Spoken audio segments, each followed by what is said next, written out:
To najdroższe dla mnie, nie mówię najpiękniejsze, ale ciekawe i takie łapie za serce, to jest Lublin tamtych czasów. I ja dzisiaj kocham Lublin.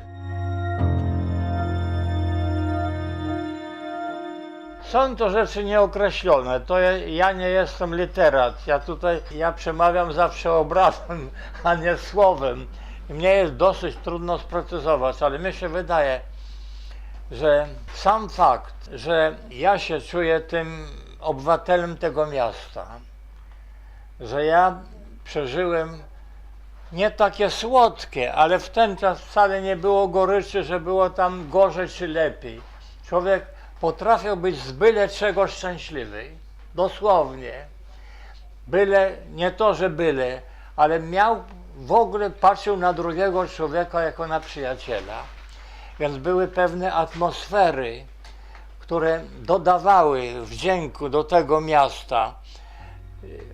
To tak jakby chciało się powiedzieć, że z murami można rozmawiać.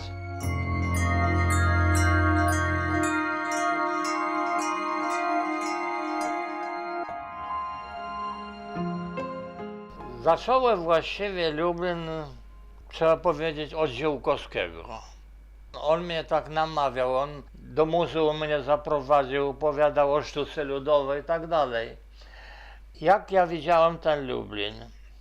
Ja dzisiaj, jak patrzę na ten album, który zrobiłem o Lublinie i obraz, na okładce jest brama krakowska, to ja dzisiaj zdaję sobie sprawę, że tam się wchodziło do innego miasta.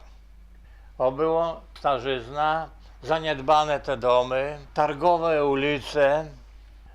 No tak jak każde miasto, tam czystością nie imponowało.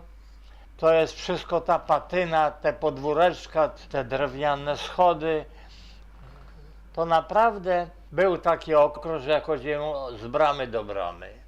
A był taki okres, że ja się zaprzyjaźniłem z kominarzami i chodziłem z nimi tam na górę, żeby zobaczyć zlot ptaka. Więc były takie różne etapy i później już wsiąkłem w ten Lublin, że mnie jeszcze tego nie wiedziałem, to trzeba zobaczyć. Później pora roku rano, później mgła, mglisty ten pejzaż architektoniczny.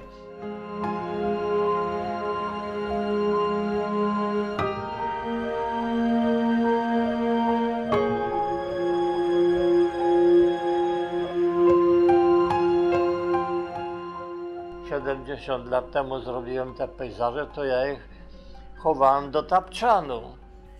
Rozmawiałem, pokazywałem tym zaprzyjaźnionym malarzom i stąd jakieś takie było do mnie pewna koleżeńskość.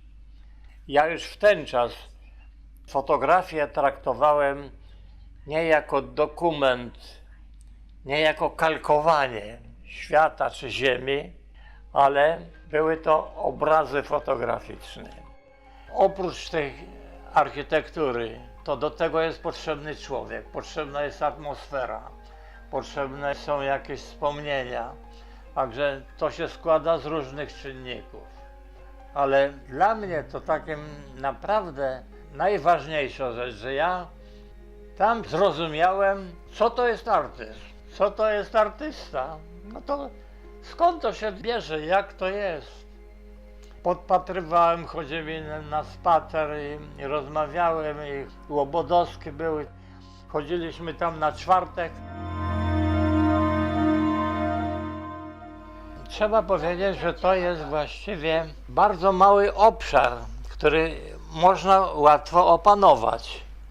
I nie to, że trzeba jeść jeszcze kilometr i tam nareszcie będzie, a tamten 2 kilometry z tyłu i tak dalej. To jest właściwie takie podwóreczko, salonik.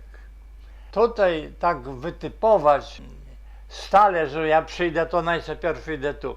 Po prostu ja sobie bardzo też upodobałem bramę grodzką. Też sobie upodobałem, bo to było takie znowuż coś innego. Bo to przede wszystkim nie na jednej powierzchni, tylko na kilku piętrach. te budownictwo dzisiaj jeszcze, prawda, się wchodzi. To znowuż jest zupełnie inna sprawa.